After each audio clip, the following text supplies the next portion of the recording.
उठो गुरुमुख उठो। श्री गुरु महाराज जी का हुक्म है गुरुमुख उठो। श्री गुरु महाराज जी का हुक्म है गुरुमुख उठो। बोलो जयकारा बोल मेरे श्री गुरु महाराज की जय। सभी गुरुमुख प्रेमियों से सप्रेम जय सच्चिदानंद। वंदो चरण सरोज गुरु मुद मंगल आगार। जहि सेवत नर होत हैं भव सागर से पार। गुरु जी के सुमिरन मात्र से नाशत विघ्न अनंत। तासे सर्वारंभ में ध्यावत हैं सब संत। रोज इस वाक्य को हम सुनते हैं, उच्चारण भी करते हैं कि गुरु जी के सुमिरन मात्र से नाशत विघ्न अनंत। सतगुरु को याद करने मात्र से, सतगुरु के बख्शे हुए नाम का सुमिरन करने से, भजन करने से नाश हो जाते हैं अनंत अनंत दुख कलेश पाप विघ्न। नाशत विघ्न अनंत यानी जिसकी कोई गणना नहीं है, ऐसे ऐसे विघ्न नाश हो जाते हैं। रोज ये सत्संग से पूर्व महात्मा जन श्री हजूरी में भी ये वर्णन करते हैं सत्संग से पहले। और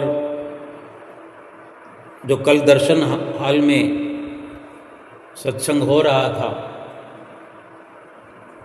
तब भी आदरणीय महात्मा जी ने अपने सत्संग में सर्वप्रथम ये वर्णन किया, क्योंकि पहले तो श्री गुरु महाराज जी हुक्मनामा देते ही हैं सभी को, क्योंकि श्री गुरु महाराज जी के सिंहासन पर कृपा करते ही सभी गुरुमुख प्रेमी जो उपस्थित होते हैं श्री दर्शन हाल में दंडवत प्रणाम करते हैं, सतगुरु का हुक्मनामा प्राप्त करते हैं, सतगुरु का हुक्म पा करके ऐसे उठ खड़े होते हैं जैसे कोई रोम रोम में नव जीवन का संचार हो रहा, एक नया जीवन मिल गया हो ऐसा प्रतीत होने लगता है सतगुरु के दर्शन मात्र से। और यही अक्सर हम रोज गाया भी करते हैं, सुना भी करते हैं। वंदो चरण सरोज गुरु मुद मंगल आगार। गुरु जी के सुमिरन मात्र से नाशत विघ्न अनंत। और सत्संग में भी इसी प्रकार से ही सत्संग का सार समझाया जाता है। अचानक से संगत श्री प्रयाग धाम में बढ़ गई है, संख्या संगत की बढ़ने लगी है। बस स्टैंड पर आवाजाही शुरू हो गई है। श्री प्रयाग धाम में चाय और नाश्ते की कैंटीन खुलने लगी हैं। कई दिनों से साफ सफाई का कार्य हो रहा था, सो चारों ओर चहल पहल होना आरंभ हो गया है। गुरुमुख प्रेमी आने लगे हैं। उरली स्टेशन पर भी जो आश्रम है, वहाँ आश्रम पर भी गुरुमुख प्रेमियों की भीड़ होने लगी है, क्योंकि जब भी जितनी ट्रेनें उरली के स्टेशन पर आकर रुकती हैं, वे सभी गुरुमुख प्रेमी आश्रम पर पहुंचते हैं। प्लेटफॉर्म से गुरुमुख प्रेमी अपने सामान के साथ, अपने सूटकेस के साथ आश्रम की ओर पहुंचते हुए नजर आते हैं। एक चारों तरफ खुशियों का वातावरण बनने लगा है, कि दरबार में जब संगत की चहल पहल होती है तो वो एक नज़ारा, दिलकश नज़ारा होता है। गुरुमुख प्रेमी जब पहली बार आते हैं तो वो दरबार में भी पहुंच करके कोई पूछता है कि श्री लंगर कहाँ है, कोई कैंटीन का पता पूछता है, कोई श्री दर्शन हाल का पता पूछता है, कोई श्री मंदिर जी का पता पूछता है। अपने अपने रहने का स्थान तो पता करते ही हैं। सो बस स्टैंड पे कमरे का नंबर दिया जाता है। उससे पहले ही श्री प्रयाग धाम में पहुंचते ही जो वहाँ पर्ची बनाई जाती है, रहबर का नाम पूछ करके, रहबर के या अपने कुटिया, अपने आश्रम से जो आज्ञा पत्री हम लेकर के पहुंचते हैं, उसके आधार पर हमें पास बनाकर दिया जाता है जितने दिन हमने रहना हो। और फिर बस स्टैंड पर वो पर्ची दिखा करके कमरा रहने के लिए संगत का मिलता है और उसी पर्ची से बिस्तर स्टोर से बिस्तर मिलता है। हम अपने रहने की सुविधा पाकर रहना शुरू करते हैं। तो फिर बाकी सब कुछ भी पूछते पूछते सब कुछ पता लग जाता है कि कहाँ श्री मंदिर जी है, जहाँ सुबह सवेरे श्री आरती पूजा का शुभ कार्यक्रम होता है, कौन सा श्री दर्शन हाल है, क्योंकि अभी भी छोटा श्री दर्शन हाल खुला करता है, वहीं पर दर्शन हुआ करते हैं। और शाम के समय जैसे दर्शन हाल होते हैं 5 बजे, दर्शन हाल में दर्शन होते हैं 5 बजे के समय। अब जैसे संगत बढ़ने लगी है तो कभी भी 2 दिनों में, 3 दिनों में बड़ा दर्शन हाल जहाँ सफाई का कार्य शुरू है, सजावट भी हो रही है, तो जैसे जैसे संगत बढ़ती है, बढ़ रही है, तो काफ़ी चेंज होते हैं। ऐसे ही पूरे श्री प्रयाग धाम में गुरुमुख प्रेमियों की आवाजाही बढ़ रही है और सभी अपनी अपनी सेवा को अंजाम देते हुए अपनी सेवा पर नियुक्त होकर के हर आने जाने वाले गुरुमुखों के लिए, संगत के लिए अपनी सेवा का योगदान देते हैं। श्री गुरु महाराज जी की श्री आज्ञा से सब सेवाएं सुचारू रूप से संचालित होती हैं।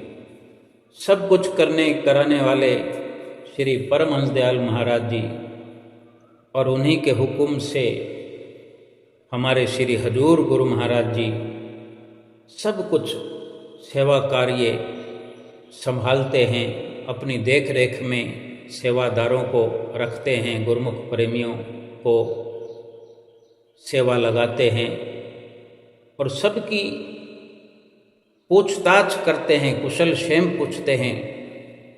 जब भी माथा टेकने के लिए जाते हैं, जैसे सेवादार आते हैं तो सर्वप्रथम दर्शन हाल में माथा टेकते हुए इजाज़त चाहते हैं। बेशक पिछली बार भी इजाज़त, आज्ञा, आदेश प्राप्त करके सेवा की थी, वहीं अब भी करनी होती है, लेकिन फिर भी एक नया आदेश, नया आशीर्वाद प्राप्त करते हैं और विनती करते हैं कि आशीर्वाद दीजिए, मैं इतने दिनों के लिए सेवा पर आया हूँ, सेवा पर आई हूँ। तो श्री गुरु महाराज जी नज़दीक उपस्थित महात्मा जी से पूछते हैं कि कौन हैं, कहाँ से आए हैं। सब जानकारी मांगकर जैसे विनती की जाती है वैसे ही फिर श्री गुरु महाराज जी उनको आशीर्वाद देते हैं और अपनी अपनी सेवा पर लग जाते हैं। यही दृश्य और नज़ारा जाते वक्त जब गुरुमुख प्रेमी अपने सेवा कार्य से अपने घर की ओर जाना चाहते हैं तो फिर से माथा टेकते हैं, फिर से श्री गुरु महाराज जी के सामने प्रस्तुत होते हैं और जिक्र करते हैं कि घर जाना है, आशीर्वाद दीजिए। श्री गुरु महाराज जी अपनी असीम कृपा से, अपने मुक्त हस्त आशीर्वादों से सेवादारों की झोलियां भरते हैं। आशीर्वाद से, दर्शनों से, अपने रहमो करम के छत्र छाया में अपनी आशीर्वाद की छतरी के नीचे गुरुमुख प्रेमियों को रखते हैं, जहाँ ना कोई दुख है, ना कोई संताप है, ना कलेश है। बस आशीर्वाद का ऐसा असर है, सेवा का ऐसा लाभ है कि गुरुमुख प्रेमी अपने दिलों में हर वक़्त खुशी महसूस करते हैं, सुख महसूस करते हैं। जमाने भर की मोह माया की झुलसती हुई आग में भी शीतलता का अनुभव करते हैं कि कितनी ठंडक है। सतगुरु की आज्ञा और रहनुमाई में सेवा करने का ये कितना बड़ा लाभ है कि गुरुमुख प्रेमी इस संसार में आनंद विभोर होकर रहते हैं। कल श्री दर्शन हाल में कुछ अधिक संगत देखने का अवसर प्राप्त हो रहा था कि कैसे गुरुमुख प्रेमी अपने सतगुरु के दर्शन पाकर निहाल हो रहे थे। सतगुरु भी दोनों कर कमल उठा उठा करके अपने गुरुमुख प्रेमियों को आशीर्वाद देते हैं, कितना प्यार करते हैं। कोई शादी करने के लिए, कोई बेटी की शादी करने के लिए दुपट्टा मांगता है तो उसे गुलाबी कलर की चुन्नी देकर, दुपट्टा देकर, साथ में प्रसाद देकर, आशीर्वाद देकर निहाल करते हैं। कोई बेटे के लिए शादी का आशीर्वाद प्राप्त करता है, बेनती करता है, तो श्री गुरु महाराज जी आशीर्वाद के साथ उसको पगड़ी के रूप में वस्त्र देते हैं, प्रसाद के साथ और आशीर्वाद के साथ। कोई अस्वस्थ है और विनती करते हैं, उसकी विनती को सुनकर के श्री गुरु महाराज जी सुमरन करने का उसे इशारा करते हैं, हिदायत करते हैं। अपने कर कमलों से भी ऊपर नीचे हाथ करते हुए कि श्वास आते हुए श्वास जाते हुए सुमरन होता रहे, सुमरन करते रहो, सब ठीक हो जाएगा। हर इंसान, जितने भी गुरुमुख पहुंचते हैं, अपने सतगुरु से बात करना चाहते हैं, सतगुरु को कुछ कहना चाहते हैं, कुछ सुनना चाहते हैं। लेकिन जो गुरुमुख प्रेमी सतगुरु से विनती करते हैं, अपना विचार प्रकट करते हैं और सतगुरु से जो सुनने को मिलता है उस पर अमल करते हैं, सुन करके वही गुरुमुख प्रेमी सुख से रहते हैं, आनंद से रहते हैं, दिल खुशियों से उनका भरपूर रहता है। जितने दिन दरबार में सेवा करते हैं तब भी, और जब घरों में रहते हैं तब भी, क्योंकि उनका जो कनेक्शन है चित्त का, सुरती का, वो सतगुरु से जुड़ा हुआ है। बाहर से शरीर रूप से भी आते जाते रहते हैं और भीतर ही भीतर सूक्ष्म रूप से भी सुमरन करके, 5 नियमों की पालना करके अंदर ही अंदर एक मजबूत जुड़ाव बना हुआ है, जो गुरुमुख प्रेमियों के लिए इस संसार में मोह और माया से, काल और माया से बचने के लिए सुरक्षा चक्र है, सुरक्षा कवच है। और जिस गुरुमुख ने ये श्री आज्ञा पर चलकर सुमरन करके, भजन अभ्यास करके, 5 नियमों की पालना करके ये सुरक्षा कवच प्राप्त कर लिया है, उसे काल और माया उस सुरक्षा कवच को भेद नहीं सकते, छू भी नहीं सकते। और इस प्रकार गुरुमुख प्रेमी इस दुनिया में, इस लोक में भी खुशी खुशी जीवन व्यतीत करते हैं, परलोक भी सुहेला करते हैं।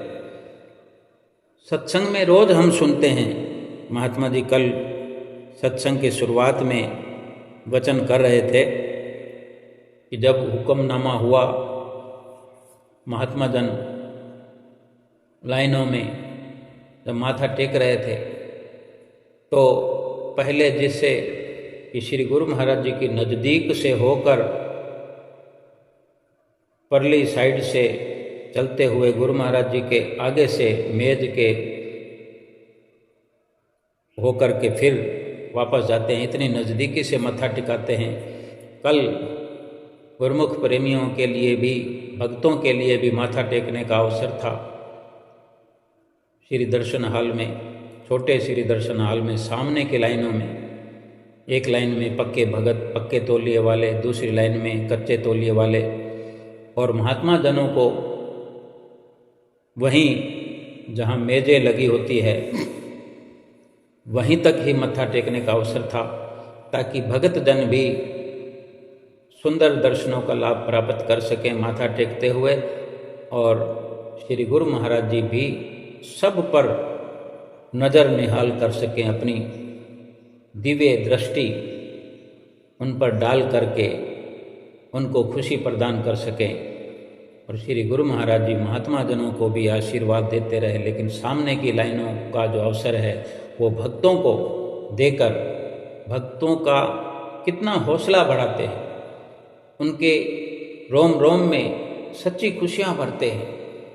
और इस प्रकार सबके माथा टेक लेने पर सत्संग शुरू हुआ तो हमेशा की तरह जो वचन हो रहे थे कि सौभाग्यशाली गुरुमुखों, अपने मन और चित्त की समस्त वृत्तियों को एकाग्र करते हुए अपने नेत्रों के सन्मुख विराजमान सुंदर सिंहासन पर शोभायमान श्री परमहंस अवतार श्री सतगुरु देव दाता दयाल महाराज जी के सुंदर पावन श्री दर्शन दीदार करते हुए सभी मिलकर बोलो जयकारा बोल मेरे श्री गुरु महाराज जी की जय।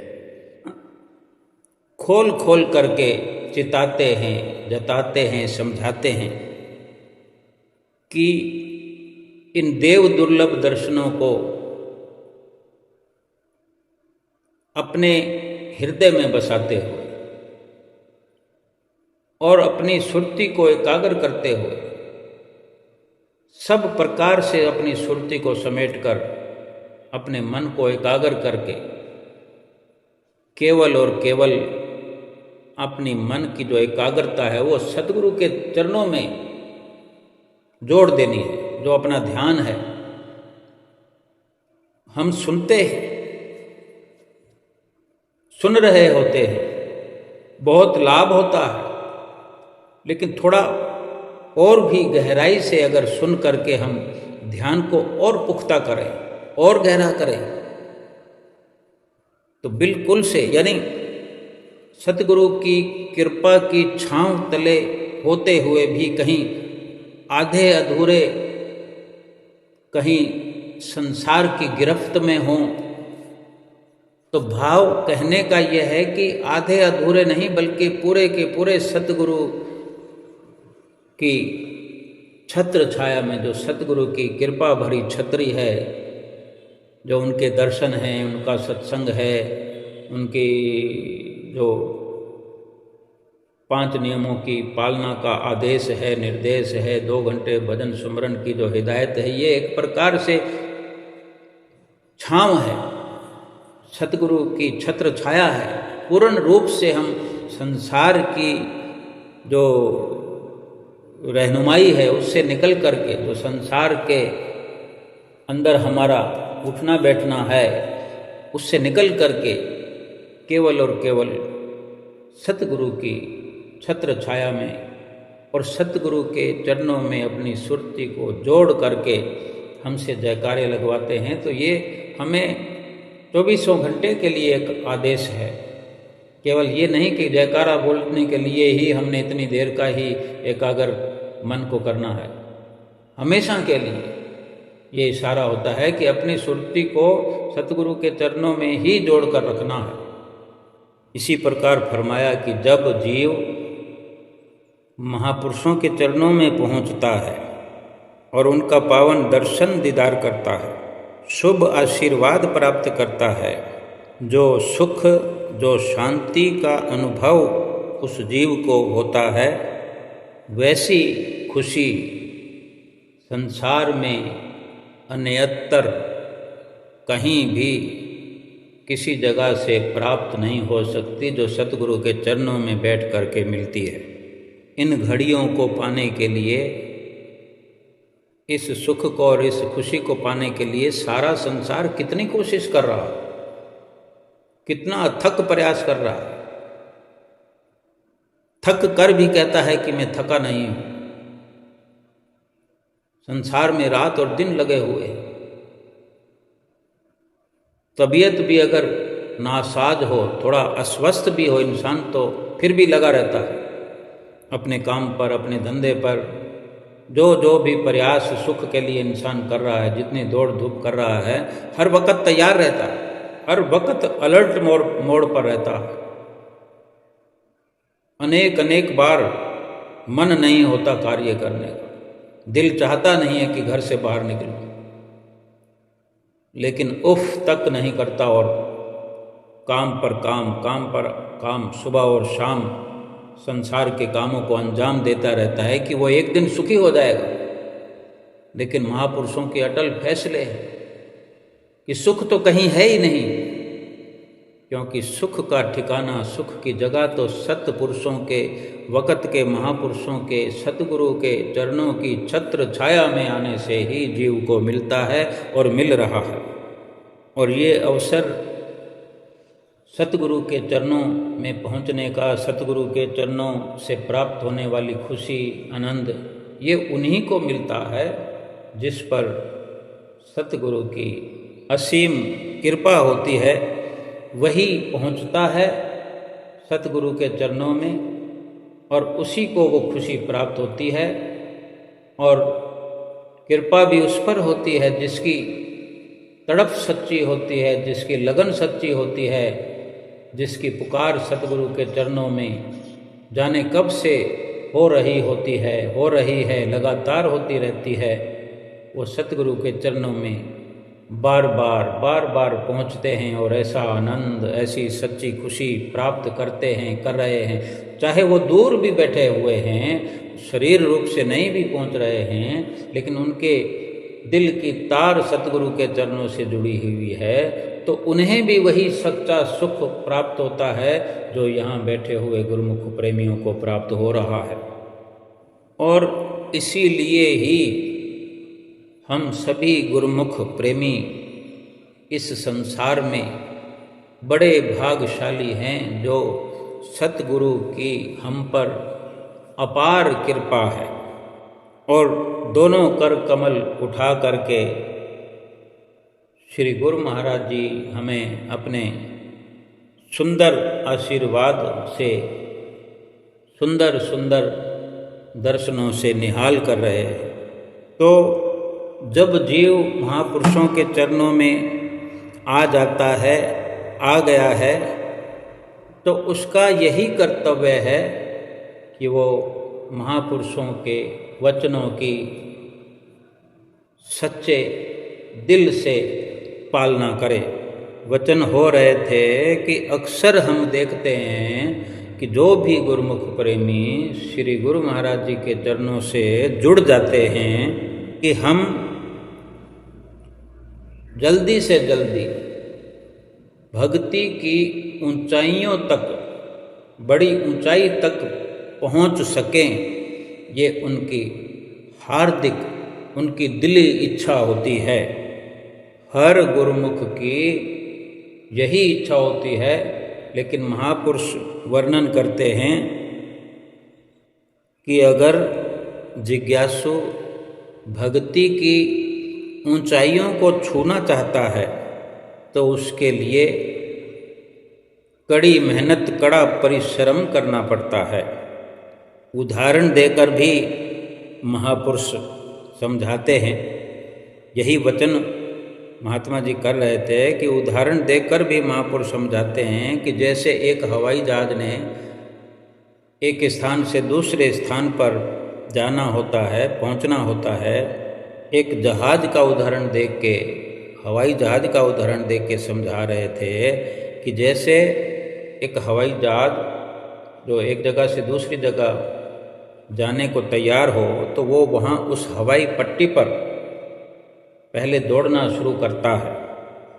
पहले उसकी रफ्तार धीमी होती है, धीमी गति में चलता रहता है।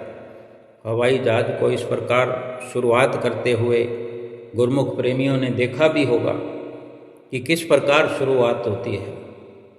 तो उदाहरण के द्वारा ये समझा रहे थे कि जब तक धीरे धीरे चलता है हवाई जहाज उस रनवे पे, हवाई पट्टी पे, तब तक वो ऊपर आकाश में नहीं उड़ सकता।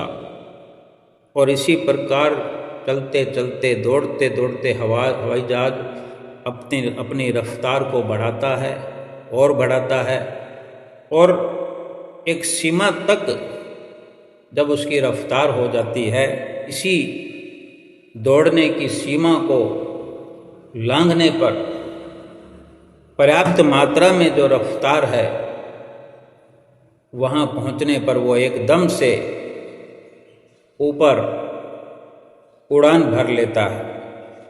ऐसे ही भक्ति मार्ग में चलने वाला जिज्ञासु, जो कि हम सब गुरुमुख प्रेमी भक्ति के मार्ग पर चल रहे हैं और जिज्ञासु हैं, भक्ति की ऊंचाइयों पर पहुंचना चाहते हैं, यही हार्दिक इच्छा है हमारी।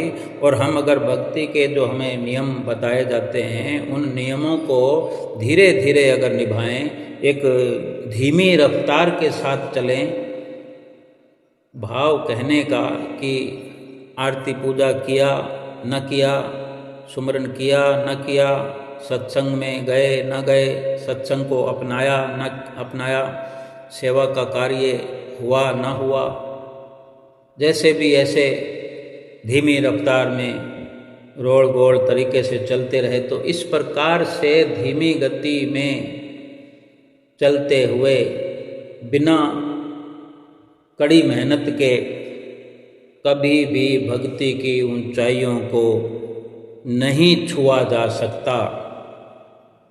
भाव यह है कि महापुरुषों ने जो असीम कृपा करते हुए भक्ति के साधन बनाए हैं गुरुमुख प्रेमियों के लिए, ये नियम बनाए हैं, श्री आरती पूजा, सेवा, सत्संग, दर्शन और सुमरन ध्यान, 2 घंटे भजन अभ्यास, इनकी श्रद्धा से अगर जिज्ञासु पालना नहीं करता है, इन नियमों को अमल में नहीं लाता, तो जिस लक्ष्य पर पहुंचना चाहता है जिज्ञासु गुरुमुख सेवक, उस लक्ष्य पर कभी नहीं पहुंच सकता। 5 नियमों की ठीक प्रकार से पालना करने का मतलब ये है कि जैसे श्री आरती पूजा का पहला नियम है, तो श्री आरती पूजा में समय से पहुंचकर, चाहे दरबार में हो, चाहे अपने घर में हो, या कुटिया या आश्रम पर हो, तो समय पर श्री आरती पूजा में प्रवेश करे, श्री आरती पूजा को शुरुआत करे, श्री आरती पूजा के एक एक शब्द को गौर से अपने दिल में बसाते हुए और दिल से उच्चारण करते हुए श्री आरती पूजा का गायन भी करे और श्री आरती पूजा में सम्मिलित भी हो। ऐसे ही सेवा का नियम है, जहाँ भी सेवा लगी है, जैसी भी सेवा जिम्मे लगी है, हमने जिम्मे लगवाई है, उस सेवा में पहुँचने का समय की पाबंदी का पूरा ख्याल करे, सेवा में नागा न करे, सेवा को प्राणपन से निभाने का पूरा प्रयास भी करे। ऐसे ही सत्संग के एक एक शब्द को अपने हृदय में धारण करता है, उस पर अमल करता है, और ऐसे ही दर्शनों का लाभ उठाता है, और 2 घंटे जो भजन अभ्यास है उसको भी नियमित रूप से करता है, श्वास श्वास में सुमरन करता है, और इन 5 नियमों में डूबने लगता है, गुम होने लगता है। इतना डूब जाता है, इतना गुम हो जाता है इन नियमों में, 5 नियमों की पालना में, कि फिर अपने शरीर की शुद्ध भी गुम होने लगती है, शरीर से भी ध्यान हटने लगता है, और नियमों की पालना में उसका ध्यान जुड़ता जाता है। इस प्रकार जब कड़ी मेहनत और अपनी भक्ति के 5 नियमों की रफ्तार को तेज करते हुए, एकदम से तेजी पकड़ते हुए फिर भक्ति की ऊंचाइयों को छूने लगता है। ये महापुरुषों ने कितना बड़ा वरदान जो है भक्ति के नियमों में भर दिया है। और एक ऐसी भरपूर सुविधा है कि भक्ति के मार्ग में तरक्की करने के लिए, भक्ति के मार्ग में ऊंची उड़ान भरने के लिए कोई सांसारिक डिग्री की ज़रूरत नहीं है कि कोई संसार की हमने कोई मर्यादा बनानी हो, किसी प्रकार से पारंगत होने की ज़रूरत हो, ऐसा कुछ भी नहीं है। किसी भी प्रकार की सांसारिक स्तर पर कोई काबिलियत की ज़रूरी नहीं है कि उसके लिए धन पदार्थ होना ज़रूरी है या उसके लिए सकल सूरत अच्छी होना ज़रूरत है, कोई पद वैभव की ज़रूरत है, वही भक्ति को प्राप्त करेगा। ऐसी कोई भी भक्ति करने वाले जिज्ञासु के लिए कोई ऐसा नियम नहीं है। और संसार में भी अनेक सफलताएं जो प्राप्त करना चाहता है, किसी पद पर पहुंचना चाहता है, तो उसके लिए 2 नियम लागू होते हैं कि उस तरह की काबिलियत हो, उस पद पर पहुंचने का दृढ़ संकल्प हो। और अगर काबिलियत है, डिग्री वगैरह है, कोई पढ़ाई क्वालिफिकेशन है, लेकिन दृढ़ संकल्प नहीं है, इरादा अटल नहीं है उस पद पर पहुंचने का, तो फिर भी वो उस मकसद को पूरा नहीं कर सकता, उस पद पर नहीं पहुंच सकता अगर जब तक दृढ़ संकल्प नहीं है। और अगर दृढ़ संकल्प है, इरादा अटल है और काबिलियत नहीं है, फिर भी नहीं पहुंच सकता। भाव ये कि दोनों सूरतों में ही निपुण हो, काबिलियत भी हो, दृढ़ संकल्प भी हो, तभी वो अपने इस लक्ष्य को प्राप्त कर सकता है। भक्ति की ऊंचाई तक, भक्ति की ऊंचाइयों को पा सकता है। जैसे संसार में देखते हैं कि एक मजदूर कितनी मेहनत करता है, मजदूरी करता है, अथक प्रयास करता है, सारा दिन जी तोड़ लगाता है, अपनी जान लगाता है, फिर भी वो अच्छी धन दौलत को तो प्राप्त नहीं कर सकता। कारण यही कि उसके पास ऐसी काबिलियत नहीं है कि वो अधिक धन कमा सके, ना उसके पास शिक्षा है, ना कोई डिग्री है। ऐसी असुविधा के चलते वो इतनी मेहनत करने पर भी अच्छे पद पर या अच्छी धन दौलत को कमाने में नाकामयाब रहता है। लेकिन भक्ति के लिए कुछ इससे उलट है, ना तो डिग्री की ज़रूरत है, ना कोई हुनर की ज़रूरत है। काबिलियत इतनी चाहिए कि भक्ति के नियमों को निभाने के लिए ये काबिलियत अपने अंदर पैदा करे और काबिल बन करके जो दृढ़ संकल्प है इन वचनों पर चलने का, इरादा पुख्ता हो। केवल यही ज़रूरत है कि दृढ़ संकल्प हो और अच्छी काबिलियत कि मुझे 5 नियमों की पालना करनी है, सतगुरु के वचनों की पालना करनी है, सतगुरु के वचनों को समझने वाला होना चाहिए। यही सबसे बड़ी काबिलियत है। और दृढ़ संकल्प इनके साथ हो कि मुझे ये सतगुरु के वचन जो हैं निभाने ही निभाने हैं।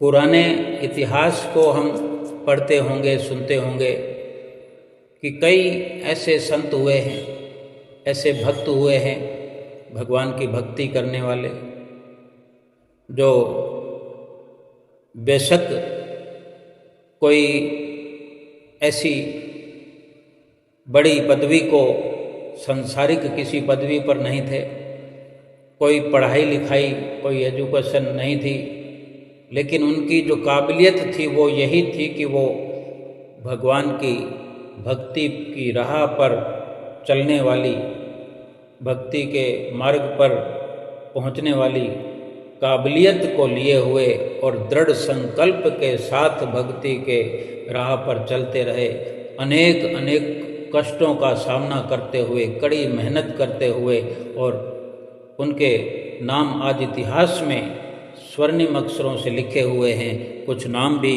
गिनाए सुनाए महात्मा जी ने। पहला नाम गिनाया परम संत कबीर साहब जी। वे संत नहीं, परम संतों की पदवी से नवाजे जाते हैं। परम संत की पदवी उन्हें मिली, जो आज हम आदर से, सम्मान से उनका नाम पढ़कर सुनकर आनंद प्राप्त करते हैं। संत रविदास जी और संत शबरी भीलनी और संत मीराबाई, इनके किसी के पास भी कोई सांसारिक डिग्रियां नहीं थी, कोई क्वालिफिकेशन नहीं थी कि कोई कॉलेज से निकल कर आया या स्कूल से या हाई स्कूल से पढ़कर आया हो, फलां डिप्लोमा किया हुआ हो, ऐसा कुछ भी नहीं था इनके पास।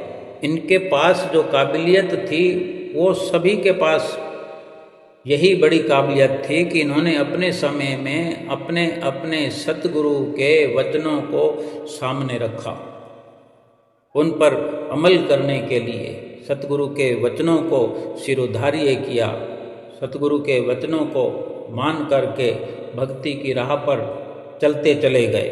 जो भी उनके सतगुरु के वचन हुआ करते थे, उन वचनों की श्रद्धा से नित्य प्रति नियम पूर्वक पालना करते थे, करते रहे।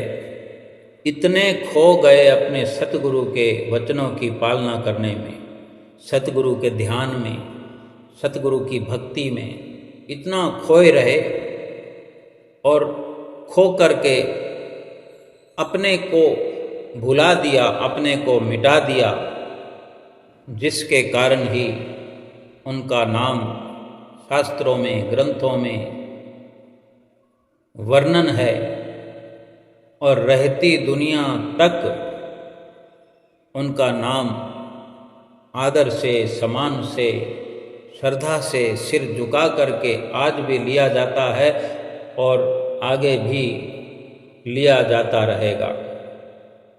और महापुरुष वर्णन यही करते हैं कि अगर जीव भक्ति के रास्ते पर तरक्की करना चाहता है, ऊंची मंजिल पर, ऊंची उड़ान पर पहुंचना चाहता है, सतगुरु के वचनों की श्रद्धा से पालना करता रहे। और अगर ऐसा करता है जीव, वचनों की पालना श्रद्धा से करता है, तो फिर सतगुरु ने तो आशीर्वाद के भंडार खोल रखे हैं, वरदान भर दिया है।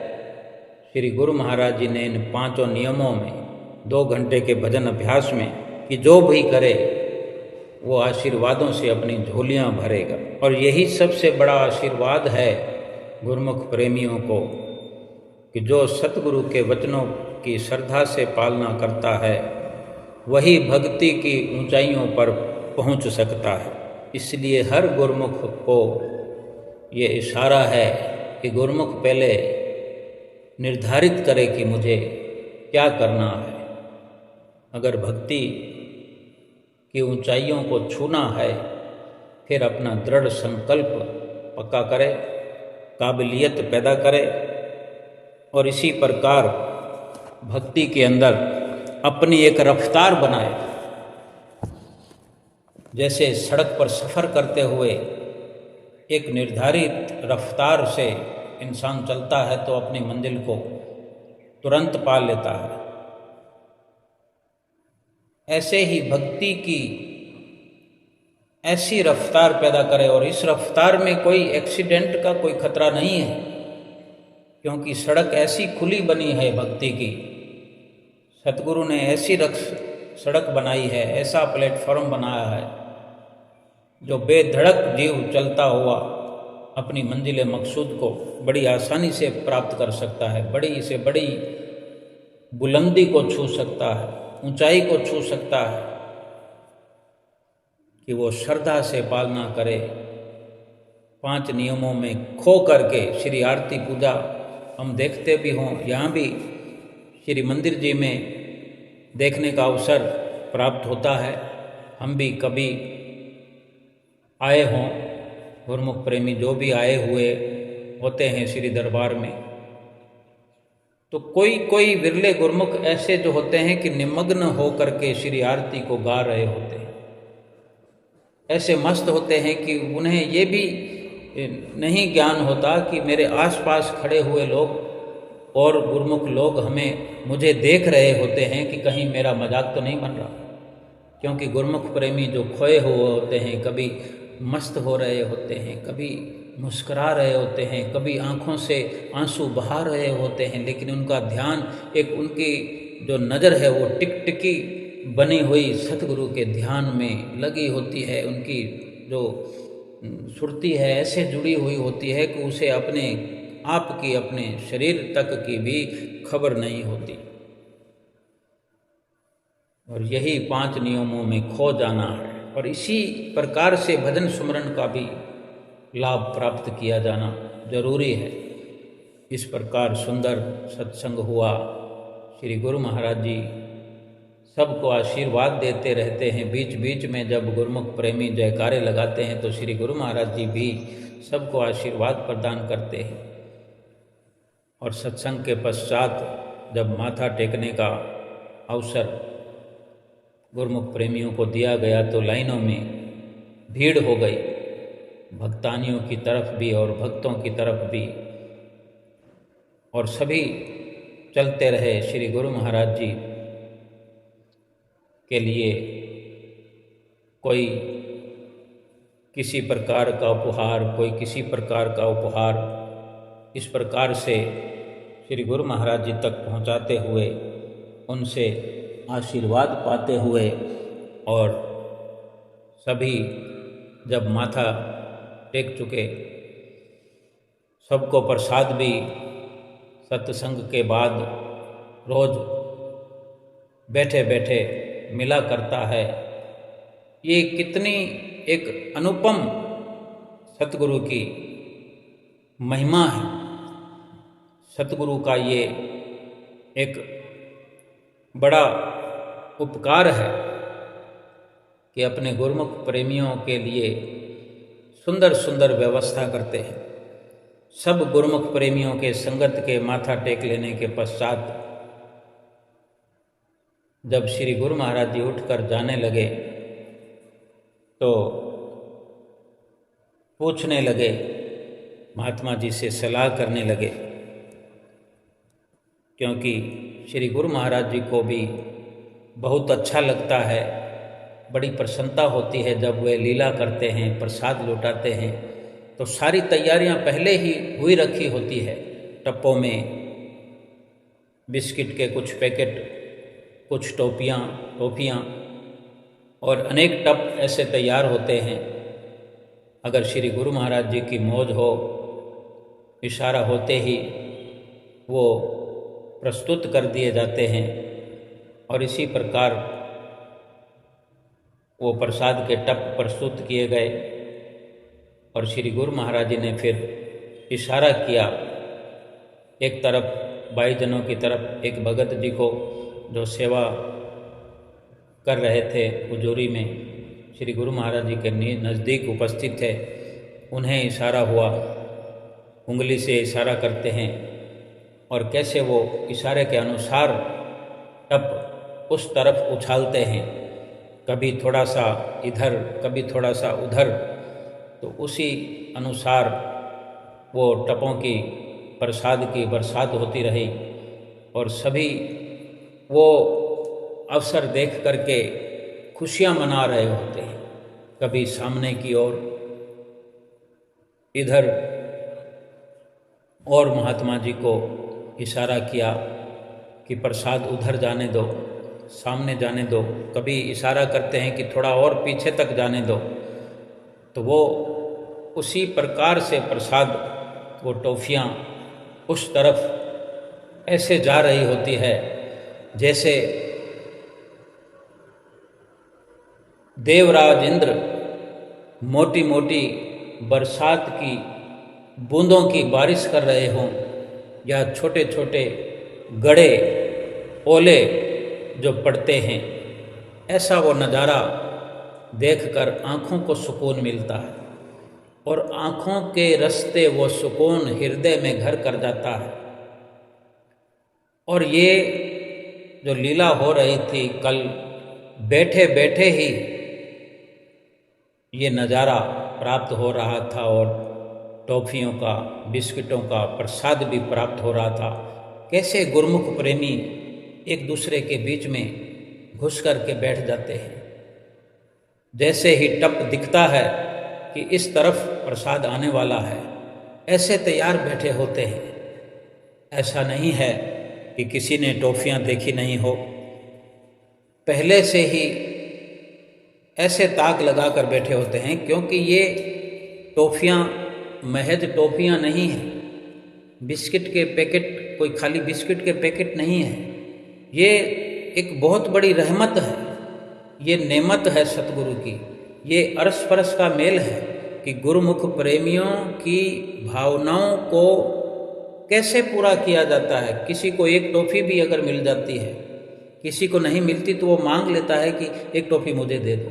तो आपस में एक दूसरे को दे देने मात्र से ही उसकी भावना पूरी हो जाती है कि सतगुरु की तरफ से इस प्रकार से आया हुआ प्रसाद मेरी झोली में आया, क्योंकि साथ में आशीर्वाद भरा होता है, वरदान भरा होता है, सतगुरु का प्यार भरा हुआ होता है, जो गुरुमुख प्रेमी इस अवसर को देख करके, इस अवसर को प्राप्त करके खुशियाँ मना रहे होते हैं। एक अजब खुशी गुरुमुख प्रेमियों के दिलों में छाई होती है।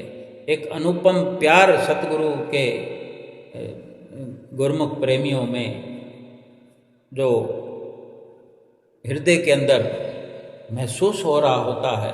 सभी गुरुमुख प्रेमी खुशियाँ प्राप्त करते हुए ये नज़ारा अपनी आँखों से अपने हृदय के अंदर प्राप्त कर रहे होते हैं, भरपूर कर रहे होते हैं।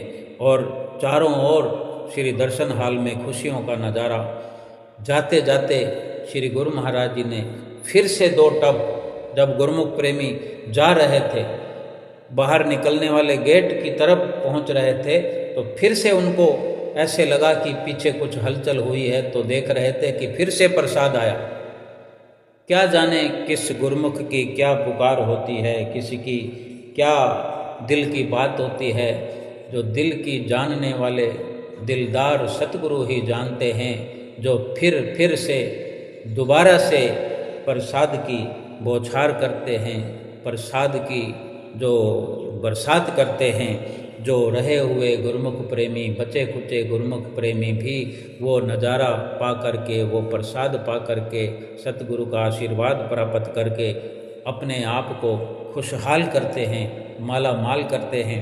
और इसी प्रकार सुंदर सुंदर दर्शनों का लाभ प्राप्त करते हुए गुरुमुख प्रेमी बाहर की ओर जाते हुए और वहाँ पर पहुँचते हुए जहाँ श्री गुरु महाराज जी कार में विराजमान होकर फिर से सैर करने को, सेवा के कार्य देखने को शिमला पहाड़ी की ओर जाना होता है। और बीच में कई अनेक कार्य सेवा के देखभाल करते हैं, अनेक सेवादारों से मिलना होता है। गुरुमुख प्रेमियों को कहाँ किस वक्त कतार्थ करना होता है, तो वहाँ गुरुमुख प्रेमी खड़े हुए इंतज़ार में, और श्री गुरु महाराज जी श्री कार में विराजमान होकर आने के लिए जब तैयार होते हैं, तो गुरुमुख प्रेमी कुछ गेट के नज़दीक, कुछ रास्ते में, कुछ दूसरे गेट से बाहर दूर तक लाइनें लगी होती है और श्री गुरु महाराज जी की श्री कार का हॉर्न होता है। तो ये एक इशारा होता है कि श्री गुरु महाराज जी श्री कार में चल पड़े हैं। और गुरुमुख प्रेमी जो अपने मन की हलचल को अपने शरीर की हलचल के साथ इधर उधर करते हुए, और श्री कार आती है जब, सभी की नज़रें होती हैं कि क्या पता फिर से टॉफ़ियाँ मिलेंगी, तो कोई श्री कार के शीशों के अंदर से हाथ करते हुए, लेकिन श्री गुरु महाराज जी आराम से आशीर्वाद देते हुए आगे की ओर चलते चले गए श्री कार में। और सभी ने दर्शन पाकर जयकारे लगाकर अपने हृदय की भावना को भरपूर किया और अपने आप को निहाल किया। आज के सुंदर सुंदर सत्संग की, सुंदर सुंदर दर्शनों की, सुंदर सुंदर लीलाओं की सभी गुरुमुख प्रेमियों को, इस देशवासियों को और विदेश में रहने वाले गुरुमुख प्रेमियों को लाखों लाख बधाई हो, लाखों लाख मुबारक हो। सबकी झोलियाँ सतगुरु के दर्शन से, सतगुरु के आशीर्वाद से, केवल चित्त का संबंध जोड़ने मात्र से भर जाती है। इसलिए अपने हृदय की, अपने सुरती की तार को सतगुरु के चरणों से जोड़ करके हर वक्त इन नज़ारों का लाभ प्राप्त करें और भक्ति का वरदान प्राप्त करें। 5 नियमों की पालना करें, 2 घंटे भजन अभ्यास करें और अपना जीवन सफल करें। बोलो जयकारा बोल मेरे श्री गुरु महाराज की जय।